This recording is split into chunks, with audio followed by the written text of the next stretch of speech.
సంఘంలో రొంపు రాజకీయాలు చేశారంట. ఆ రోజు వాడు చేశాడు, మరి చెప్తున్నారు అన్న కైపు ఎవరైతే ఉన్నారో వాళ్ళు చేశారు. ఈరోజు మీరు వస్తున్నారు అందరు కలిసి సంఘాన్ని నాశనం చేస్తున్నారు. మీకు ఇష్టానుసారం పెద్దపీట వేస్తున్నారు. మీ సొంత స్వరాభాలకు సొంత ఉద్దేశాలకు వాక్యాలను చెప్పుకుంటున్నారు. వాక్యం ఏది అడుగుతున్న వాక్యం ఏది, మీలో వాక్యం ఏది, మీలో దేవుని ఉద్దేశం ఏది, నెరవేర్చబడాల్సిన కార్యాలు ఏవి సంఘాల్లో? ఎవడో వస్తారు, మరి చెప్తున్నా ఎవడో వస్తారు. వీడు వాక్యం ఈ పాస్టర్ గారు ఎవరైతే ఉన్నారో, ఈ పాస్టర్ గారు పెద్ద మనిషి ఎవరైతే ఉన్నారో, ఈ వాక్యం చెప్తే ఎవడో ఒకటి వస్తారు. మరి చెప్తున్నా ఎవరో ఈ రాజకీయ పెద్ద ఎవరైతే ఎవరో ఒకరు వస్తారు, ఎమ్మెల్యేనో ఎంపీనో ఇంకెవరెవరో వస్తారు, ఆ సర్పంచ్ వస్తారు, ఎవరెవరు వస్తారు.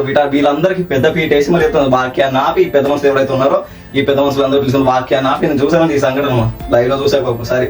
వాక్యాన్ని ఆపేసి ఆ పెద్ద ఏదైతే ఉందో కుర్చీ పెద్దది ఇస్తారు, అది సోఫా పెద్ద సోఫా వేసి వీళ్ళందరూ కలిసి ఆయనకి చెప్పండి పూలమాల వేసారంట.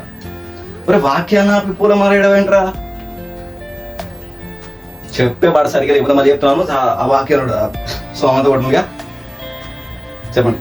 తల్లి చేను వేస్తే పిల్ల చెప్తాను, గడి మేస్తుందా గట్టి మేస్తుందా?